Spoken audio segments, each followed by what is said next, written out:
My name is Professor Kathrine Goforth. I'm a board-certified music therapist and the director of the music therapy program at UTC, and I am with the Chaotic series.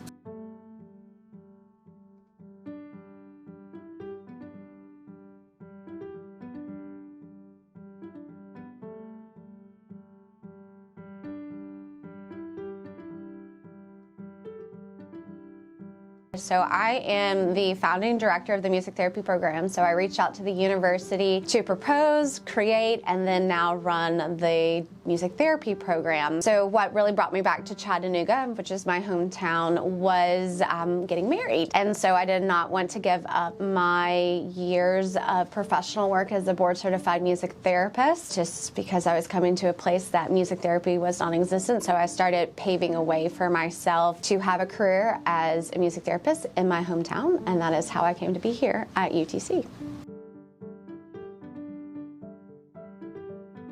Never thought about being in education, especially higher education. I initially went into music therapy thinking that I wanted to be full-time in the clinical setting. I did know that by the time I was 40 years old, I didn't want to be a full-time clinician because it is so physically and emotionally demanding. I've always had an interest in teaching students in the clinical setting. I was provided an opportunity to serve as a visiting professor of music therapy at the University of Kentucky. I really enjoyed kind of having the experience of giving back to the profession, and I have always been told that my future profession was going to be that of a teacher. Supposedly when I was younger, I liked to play school with my mom and dad and sister, but I've never seen myself really being here, but now that I am, I absolutely love it. I have a lot of autonomy and control over how the program is structured and the curriculum, and my most valuable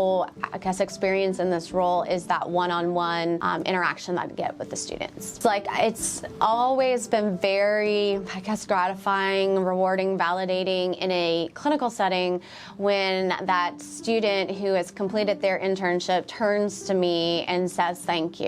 And I get to experience that on a weekly, a daily, a semester, experience. So yeah, it is very rewarding to provide my group of students the knowledge and skill set to, per se, make their dreams come true.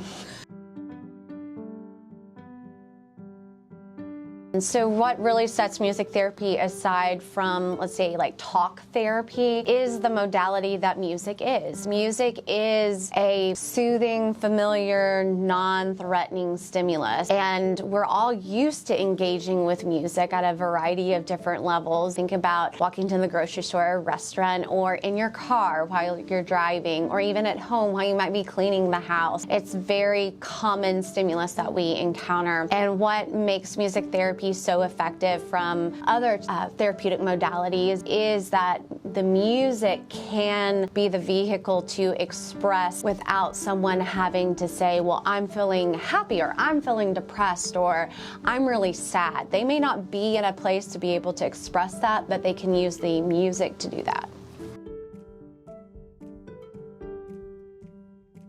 Oh my gosh, an animal mascot. Now let me clarify, when you say department, are you talking about the Department of Music or the music therapy program? Either, whichever you want to do. I think as far as the music therapy program goes, I think we would be penguins. That would be our mascot, because penguins are very professional looking because they wear like a little tuxedo, and professionalism is something that I value and teach, but yet penguins can be fun and silly and have a great time. So penguins for sure for music therapy program.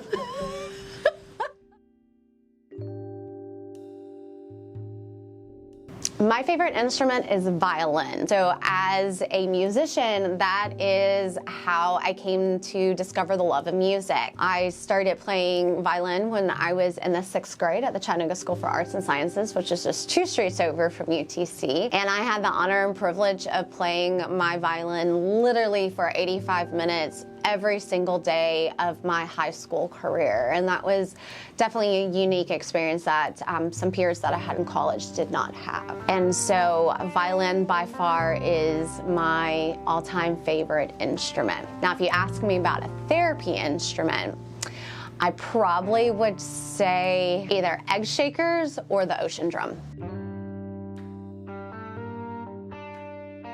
I feel like wherever I can humanize myself with the students, I do that. So one of the things that I'm very cognizant of, if I make a mistake and something's on me, I acknowledge that, because by no means am I perfect.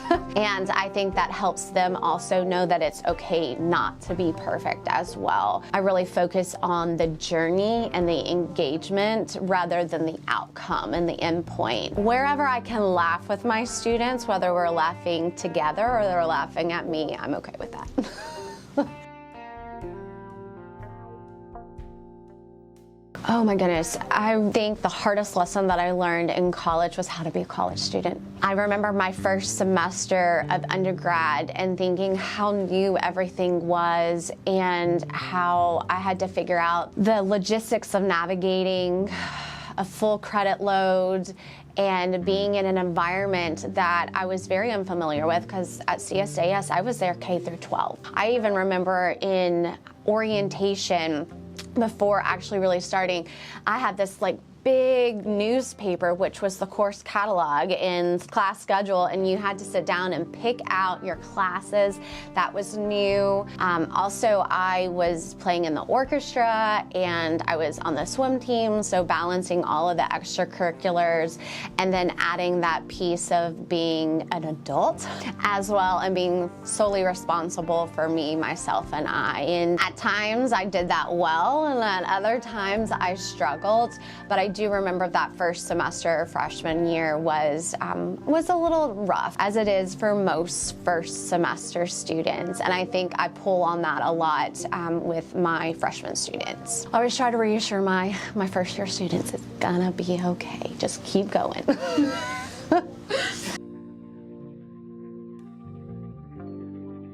I think some takeaways about being a college student is resiliency, time management, organization, having a social support system inside and outside of the classroom are some of the key components or characteristics of being a successful college student. I think a really, really important quality is effective communication. I find that as long as students are effectively communicating with me or with their professors, those professors are more likely to work with the student because there's a level of effort and care being communicated. So communication is key.